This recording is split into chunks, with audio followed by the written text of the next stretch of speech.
logo. Oh, here we go. Now I'm unmuted. There we go. Welcome to Puck Talk CS.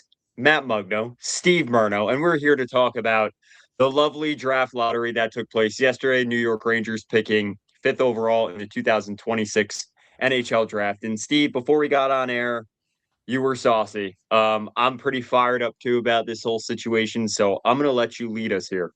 Yeah, it was. Too bad I can't mute myself. I feel like it's too split. Let's talk some punk first of all. And I think there's a lot to talk about here. For me, it's too split. Number one, like I just knew we weren't getting number one. Like there was no way that the league. It's scripted, man. I mean, come on.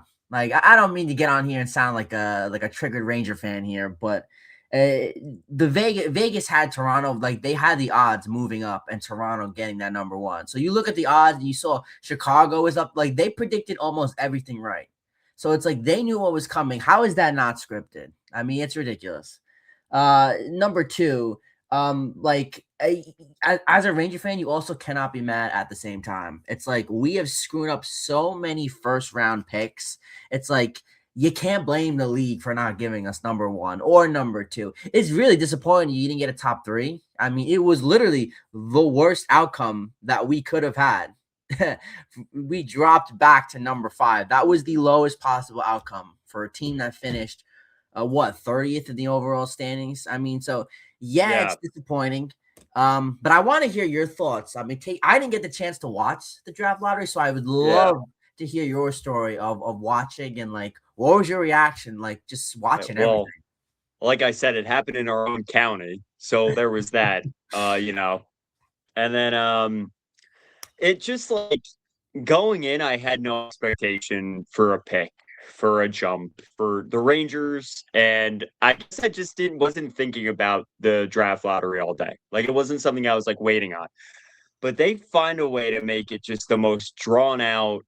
They had first of all, they have a tech hired to do the like ping pong balls. They hired someone just in case we didn't have anyone that could do this at NHL Network. We needed someone that could put the balls in the machine. Okay, so Bettman put the balls in the machine. I guess it's pretty much the same as it was last year.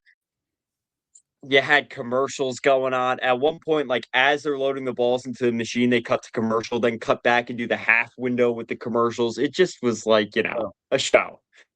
But overall, like fine, whatever. Did the process I hope Matt Martin's daughters, they had Matthew Schaefer do a segment that was like explaining to Matt Martin's daughters how the process works. And then like when we got to the actual process, it seemed like 10 times more confusing than what the explanation was.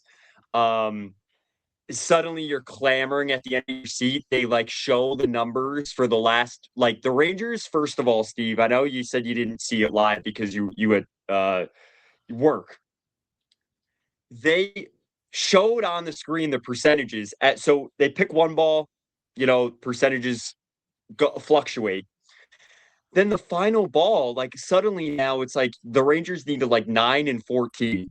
They had two opportunities to get the first, and then they had two opportunities to get the second, and they didn't get either. So I think that also kind of pissed off Ranger fans was that like we were the second team both times. We had the second best chance at the first and the second best chance at the second, and the Rangers didn't get either of them. So I know it just took a long time to explain how dumb it was, but that I think also pissed off Ranger fans was like in a year that already sucked in a year that in 2 years that's already gone from rebuild and contention to dumpster.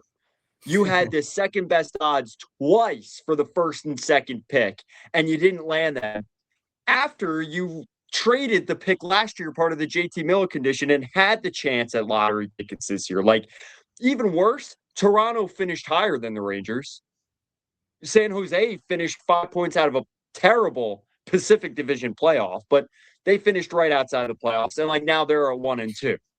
yeah, I mean, you cannot sit here and convince me that this shit is not rigged 100%. Like, you could totally disagree with me, but I mean, let's take Toronto for example.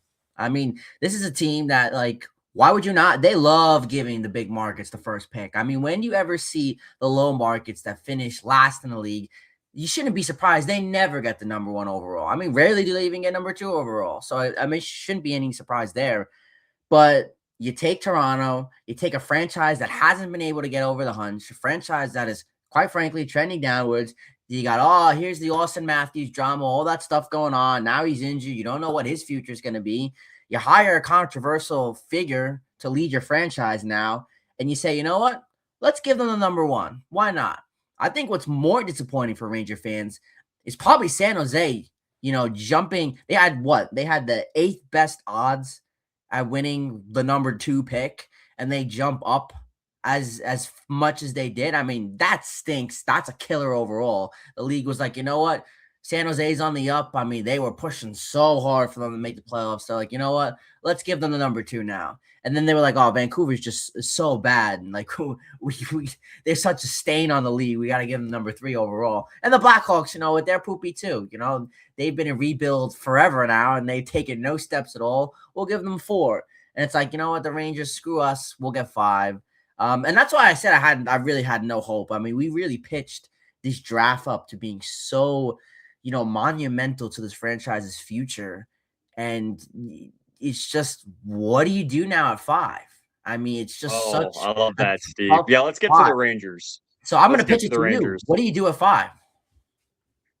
Well, I'm no genius. I think the reason this draft pissed people off too, and why the Ranger fans, first of all, I want to just state, I do not agree with you on like the process was it was as transparent as it could be for, a draft lottery. This is the system they set up. And the system did make sense. It just took a lot of homework to understand it. But your voice, Steve, I admire because a lot of the fan base is saying the same thing.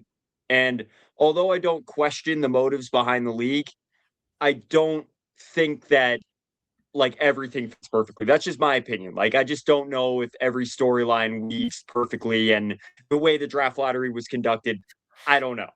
But I admire that you stated how you feel, because I do think a large portion of the fan base online is saying the same exact thing. Now, with the New York Rangers, the reason, like I said, picking up, I guess, where I left off before with coming that close to the first and second, is McKenna and Stenberg were going to, they were players that could come in and change the direction immediately, potentially immediately. The problem with this draft is McKenna seems like the one. Stenberg is definitely the 2, and he's going to a team that's already loaded, right? Graf, undrafted FA. Celebrini, number 1. Smith, number 4. They've had Misa last year. What, number 2 or 3? The Rangers now are in a position where they have this kid, Malhotra. He's a center. He's probably going to Vancouver. And then there's 3 defensemen, and none of them have taken the jump over the others besides Chase Reed. And I know I'm throwing these names out here. It's not like I'm watching film every day. This is not my wheelhouse. I'm just explaining kind of why the 5 pick is such a tough spot to be in. It's a tough spot to be in because you didn't get the clear-cut 1 or 2. You didn't get the clear-cut impact guy. And yes, you have your opportunities. Cale Makar went 4th overall. But it doesn't seem like the 3 defensemen jumped off the page. Reed did towards in recent time. So now you're left with are the Rangers going to try and reach here? Are they going to go for a center to fill a positional need? Or are they going to take a defenseman and the defenseman they feel they did their best homework on? And that's why I'm not satisfied with number 5. Yeah. You know where I stand. I'm not satisfied at all. And honestly, that's where we're at in New York. Even if we had number 1, I probably wouldn't be satisfied at all, because look at our track record. We stink. Of course. You know what, Steve? I want to ask you a question about that. Go. The New York Rangers just fired Jed Ortmeyer, who was in the organization for 9 years in the player development role, which is insane. And they immediately turn around and hire Tanner Glass. Does that just put a blanket over your opinion about player development still, or do you have some hope that maybe it'll move in a better direction? I have some hope. Because that's such an important part of this, right? It is, player development was a huge issue for this franchise, and it really was key. I think in back-to-back playoff misses the past 2 years. You look at 2017 with the number 7th. You look at 2019. Kako. I mean, these are really all busts. And Gabe Perreault showed promise. In this season, but he was drafted a few seasons ago, and these drafts are so pivotal in this franchise. What's going to become of Perot? What's going to become of some of these younger other kids? That still remains to be seen. But let's say Perot comes out and burst on the scene next year. Which with the production we saw at the end of this year, that's not crazy to think. These performances go a long way in shaping this franchise, and I think we've been plagued left and right by all these just misses. I mean, it's a worst case scenario literally on everybody. Brendan Othman in 2021. The expectation that he was given. I mean, it's just, what is this, 9 first-round picks now from 2017 to 2021 or 2022 that just really have had, mid-success, So this is so important. I love the move. I think it's so important.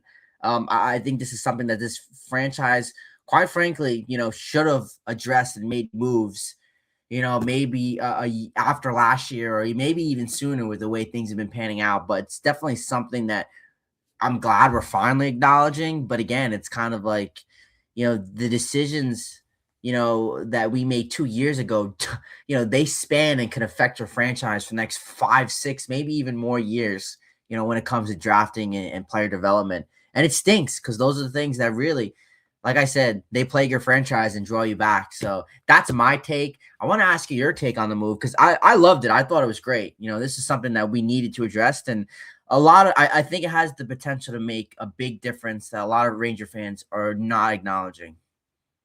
Well, I think the major problem I have is just like, which I don't like to take shots at people. If you're an NHL player, you were an NHL player. But at the same time, you have your fourth liner for what, 2 or 3 seasons now stepping up into that role. And your general manager is already, when he was in New York, a third liner. Like, and this sounds maybe critical in the wrong tone, but like Steve Yzerman is the general manager of the Detroit Red Wings. If you're a player and you walk into his office, now I'm not, again, Chris Drew's won a Stanley Cup. He was the Calder Trophy winner, best rookie in the NHL. But this isn't a player that, like, you walk into Joe Sakic's office in Colorado and it's like, man, this guy is one of the GOATs. This guy is the franchise. Rod Brindamore, I mean, you think about when you walk into his office as a player, right? And I'm not saying that if you weren't a former player or whatnot that you don't have any credibility. But my point is, I'm challenging the idea that you just fired a third pairing defenseman from a 9-year role in player development where you had some of your best lottery picks ever. You're 1 and 2. And now you hire Tanner Glass, who was a fourth line player in that role. So I think it's like, give him a chance, but I just don't see that moving the needle enough.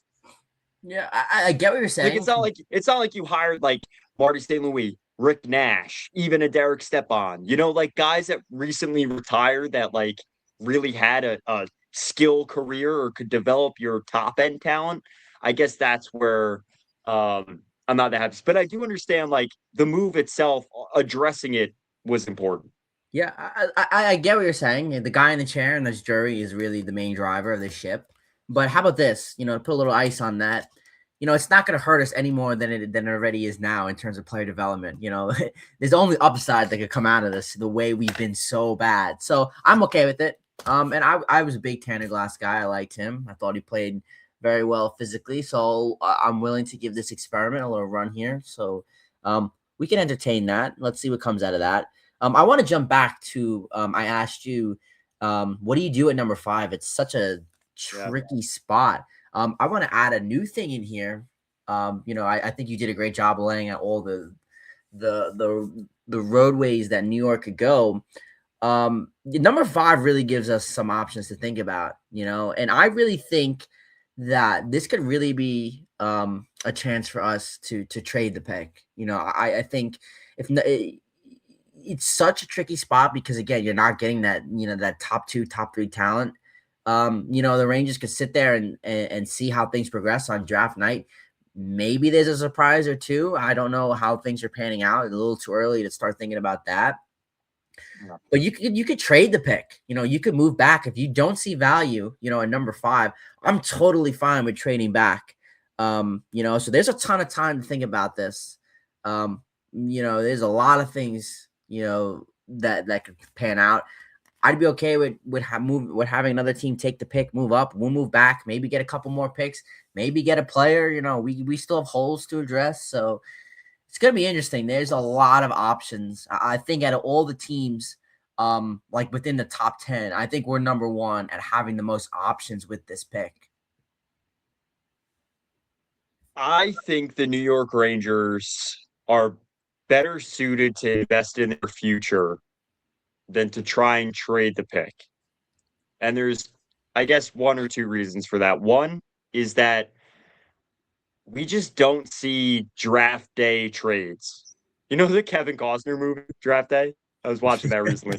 You just don't see, like, we saw Noah Dobson the day before the draft last year, and that was like, that moved the needle for Montreal so significantly to get to where they are right now, to have like your 1B defenseman.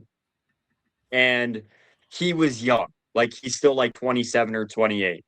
So that move just made perfect sense. Montreal was ready to take a jump and take the jump to more of a contender status, which we're clearly seeing how that worked out.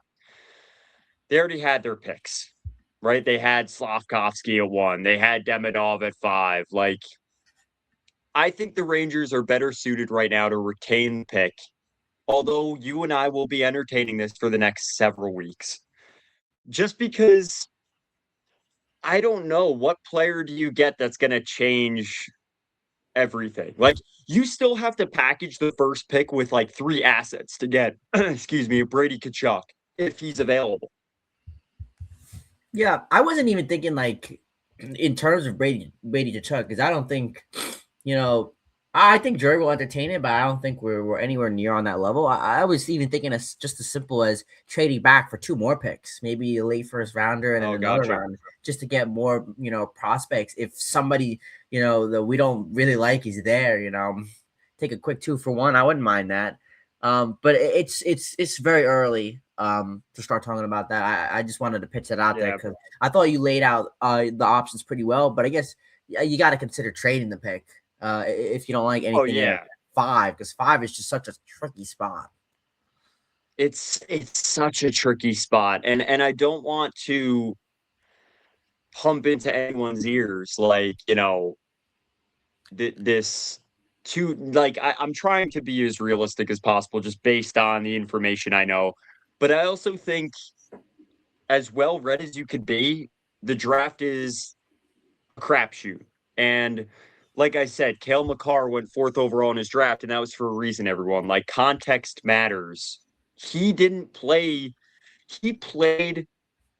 this way in college, but not to this level. Like, I don't know if that makes any sense, but I think my point is there's a reason 3 other players were chosen before him, either a positional need, but in that year, it was Hischier and Patrick seemed like the 1 and 2. And now Cale Makar is like already on a Hall of Fame track. He's our age, he's like a year older. So I guess I'm saying, like, to me, I still think the investment in the future is probably better suited for you. It's just really frustrating that, like, there is a chance we don't see this player in the lineup to start next year at 5. I would say there's probably like a 90% chance that you don't. Like, and that's just the reality of it. If you're not picking and that's baseball, man. That's baseball. Like the NHL, Steve-O, you're right. Like, the NBA or the NFL, you draft a guy, like, you're seeing him. He's taking snaps, but the NHL is just not like that. Yeah, it's not unless you have number 1 or number 2. And like you're getting the next generational guy, and that's the reality of that. Most teams just don't. Other good news, I think we own the Dallas Stars first round pick, which should be in the mid 20s. I don't know where they fall because they Yeah, they let's see lost. actually where it ended up. You're They right. Good lost call, Steve-O. to Minnesota. So that's we got to give a little positive here. We do have a nice little draft capital. So, that's at much needed assets. And it's much needed players to develop. It's also much needed players that you could package later on in the trade. So You know why that is that's big, Steve? Because that could certainly influence your draft strategy. Do you then go with the safer pick, which we saw with Leah Sanderson, unfortunately, but do you go with the safer pick at 5 and then you go with your risk move at whatever? Let's see. I'm trying to pull up. It says we have the pick, but where maybe they don't have the draft order done yet because of the playoffs, they right? might not. All right. Well, Usually, for I that think matter, I mean, maybe I thought they usually did the teams that got eliminated in the first round by now, but because those have to be set, but maybe not. It's okay. the Rangers have 2 firsts, a second, and 4 thirds. That's pretty solid. That is pretty Like solid. they got draft capital. You're right. It's good. It's good to have the draft capital, but like, do you, again, like I've asked you this a million times, like it's positive. It's like, yes, you got the capital, but it's like, do you really trust this franchise to do something with that? Yeah. No, I listen, there's angles to this. It's the player's responsibility. It's like what you I'm not gonna take words out of your mouth. I'm just informing the audience that maybe hasn't listened to us before. What does Steve always say about New York? Yeah, if you're a Ranger fan, like like it's not Steve-O. It's just ooh, look at our track record. We're bad. I'm saying the bright lights, man. Like if you're coming in at 19 years old, like Broadway's different. And I'm not saying it's not unlike some big markets, but like the bright lights in New York, man, the criticism goes up quick. Yeah, and some players just can't handle it. So I think it's player dev, it's players how they handle it. And I had a question for you though. Going to the rest of the draft There board. we go. Um, who do you think was the winner of this lottery? Like overall, San Jose one is or my one number or one two winner. teams? San Jose. Yeah. I think obviously you look at Toronto and you say, yeah, they got number one. They're an obvious winner. Like, how could you not be? But I mean, Mhm. San Jose really coming off the year that they had, and they are going to be there. They are going to be a playoff team, and they are going to be good.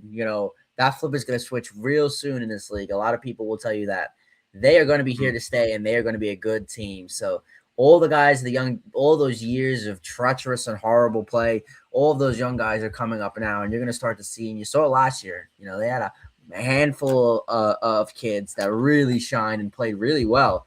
And I, quite frankly, if it weren't for a game or two, they'd be in the playoffs right now. So you got to sit there and say, you know what, at number two, they're pretty good. Chicago is in the same boat I think that we are in.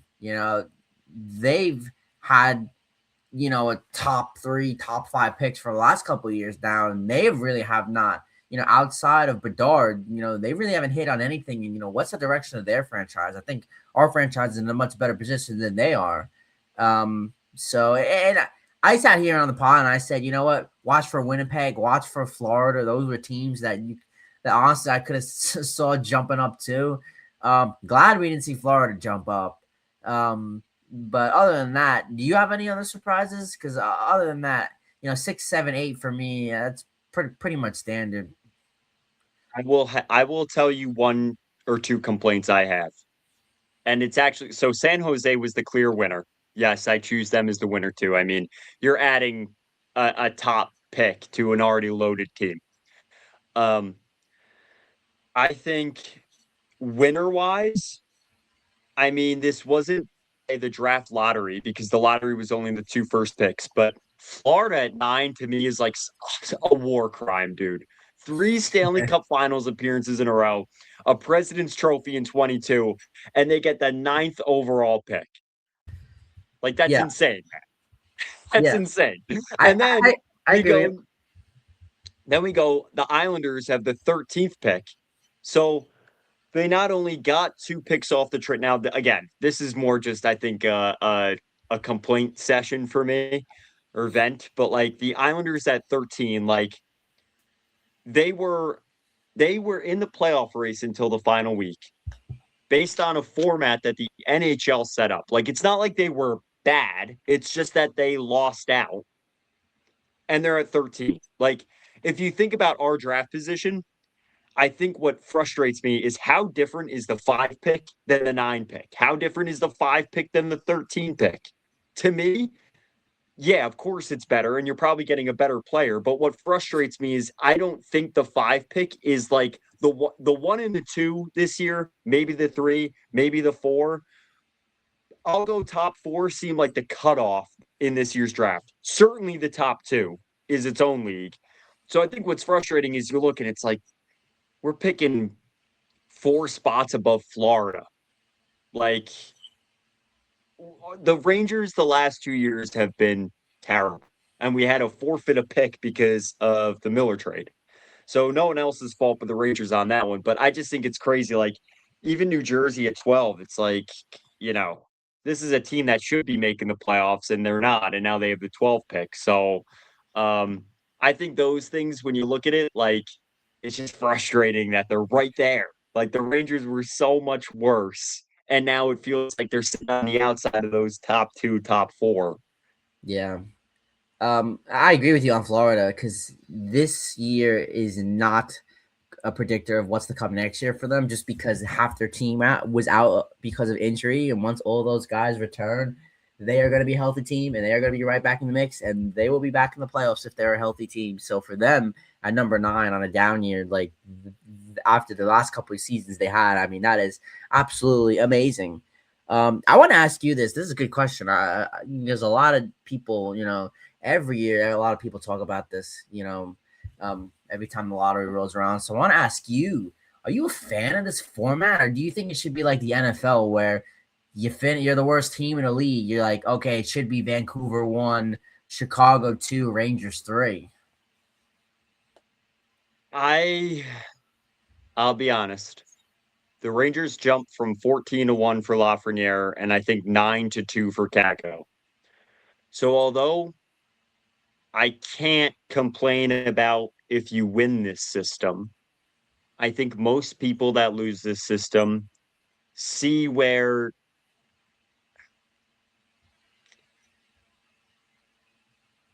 I don't like the system because I feel like if you have a cap ceiling that's so tight and a cap floor, then our team's really tanking so bad that like I don't know. I just feel like the NHL is a league where like a lot of guys are fighting for their jobs, right? Like even your players that are trying to get a contract extension that are like that B tier player, they're probably playing their ass off. So I just like, I just don't think the NHL, I'm not going to say it's easy to tank in any sport, but I just feel like the NHL, the contract, like the salaries are far less than the other major sports. Like I just think there's other conditions that are affecting my like perception of it. And although I think it makes it interesting and exciting, I also think when you look at Vancouver, like they were 30 points worse than Toronto and they're picking third. Like I'm sure they were back. By the way, I wanted to ask you this, Steve. Mm-hmm. Biggest losers, like I want to ask you your biggest loser. Mine is Calgary. Like they have also been terrible for a few years and they're picking 6. So that's where I'm not a huge fan of the lottery. Yeah, I think you made a great point there. And that just goes to show you to add on to that at the end of the year, we sat here and we were like, lose, lose, lose.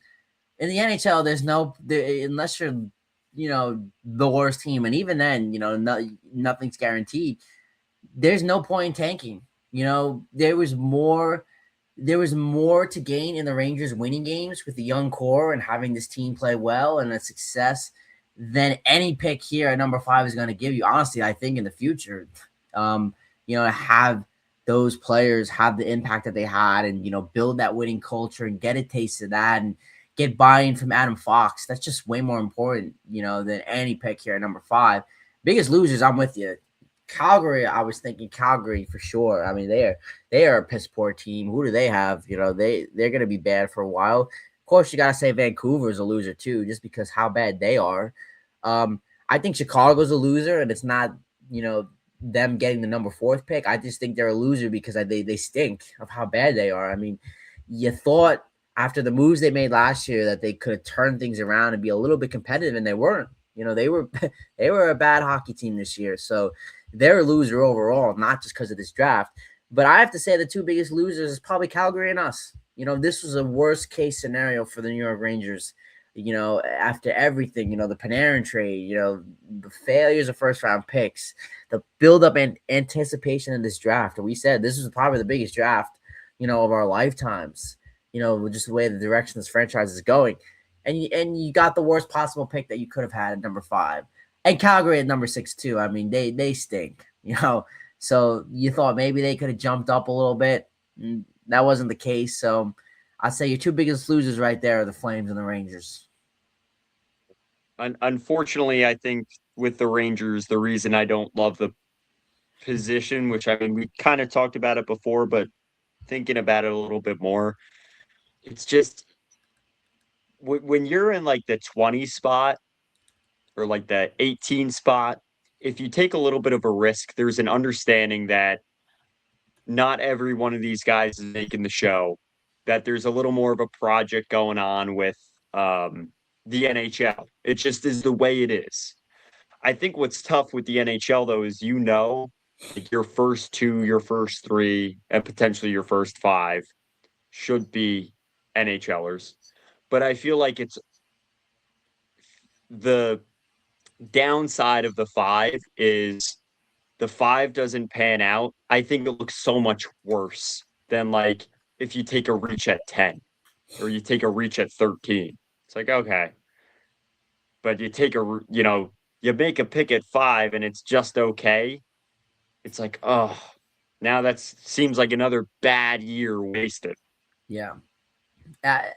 I think my final question for you here is I thought you gave a lot of great insight here on this episode, and you're more of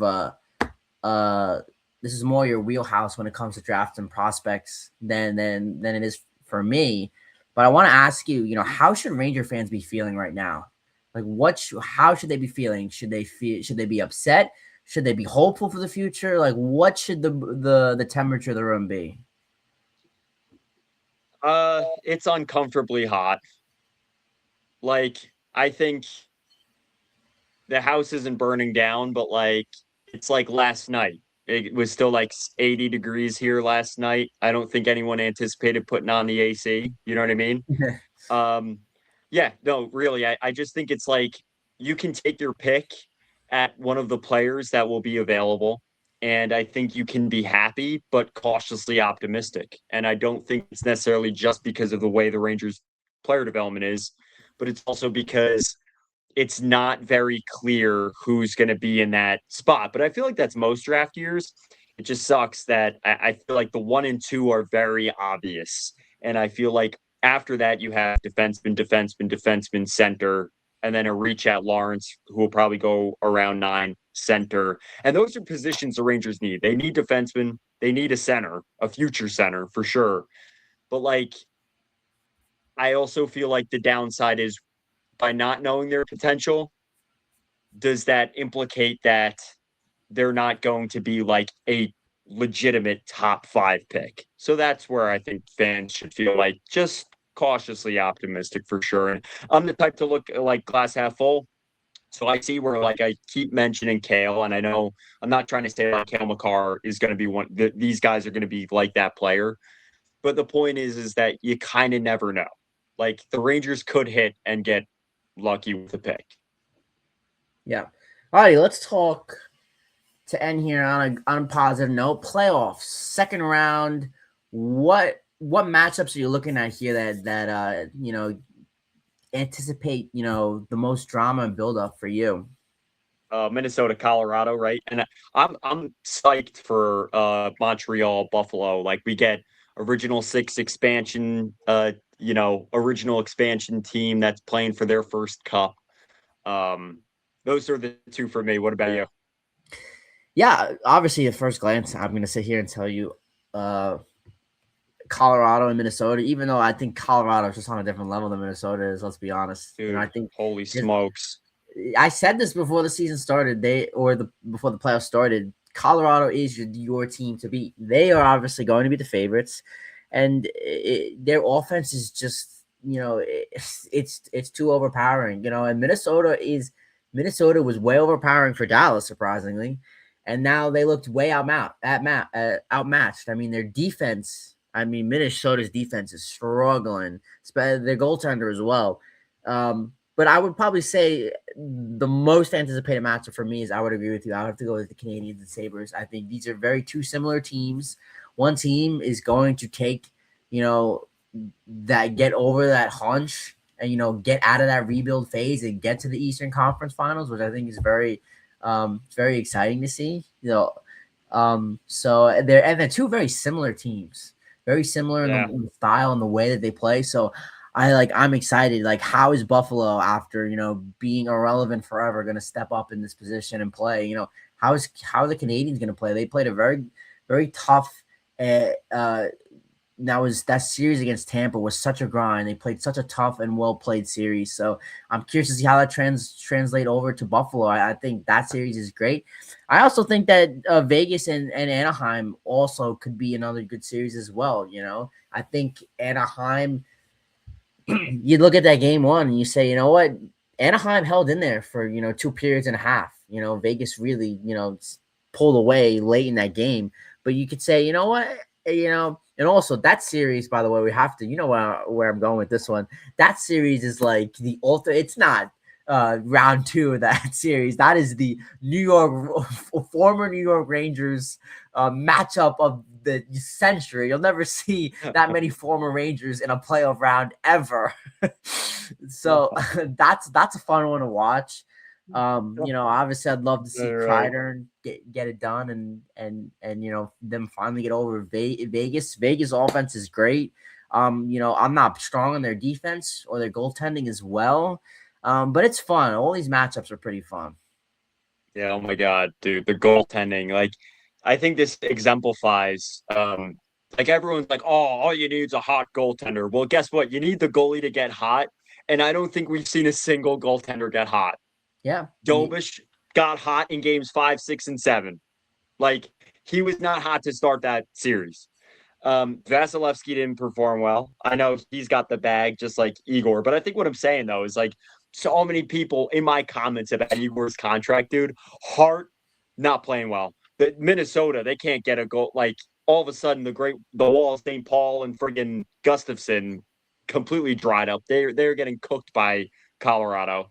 I mean, name a goaltender. I just think this is the perfect supporting argument for why the Rangers paid Igor, because I don't think a single goaltender has gotten hot, right? Everyone's like, oh, all you need is a Binnington. Oh, all you need is Darcy Kemper. Well, yeah, they also had Nate McKinnon, Rantanen, Landeskog, and McCarr in front of them. So I think if we threw Mike in net, he'd be all right in that offense 22. But, right, it's just like, and you look at Edmonton too. Like, Edmonton got smoked. They have the 2 best offensive players in the world, and a defenseman who put up darn near 90 points. Yeah. And they're sitting outside of the playoffs because of, I think, one thing, and it's goaltending. So it's funny that you mentioned that. I just had to get that angle in there, Steve. I love that, bro. You just made the best point here in the final minutes of the epi, because that was your best point, and I agree with it. You take a look at it and you say, a team like, every team remaining in the playoffs, there really isn't a goal like Vladar, Freddie Anderson, like. You look at Freddie Anderson's track record in the playoffs, and it's like, all right, he's going to collapse at some point, So that's a great point. You look at all these goalies and you say, you know what? That's why there's some hope with the Rangers, because you got Igor. If you got the guy. You got the guy. You could just get in there or sustain anything offensively. We're not asking you to come out there and score 5, 6 goals a night. If you get 2 or 3 goals, the Rangers are in most games every single night because of their goaltending. So it's a shame. It's true. But we always say the Rangers will go as far as Igor and their stars will take them. And unfortunately, after getting the number 5 overall pick, Seems like that's going to be the same thing next year. But leading up to the draft, we got you everything covered New York Rangers hockey here at Puck Talk CS on all of our platforms. Go check out our YouTube, our Twitter, everywhere at Puck Talk CS, the Gram. And always remember, it's just the luck of the puck.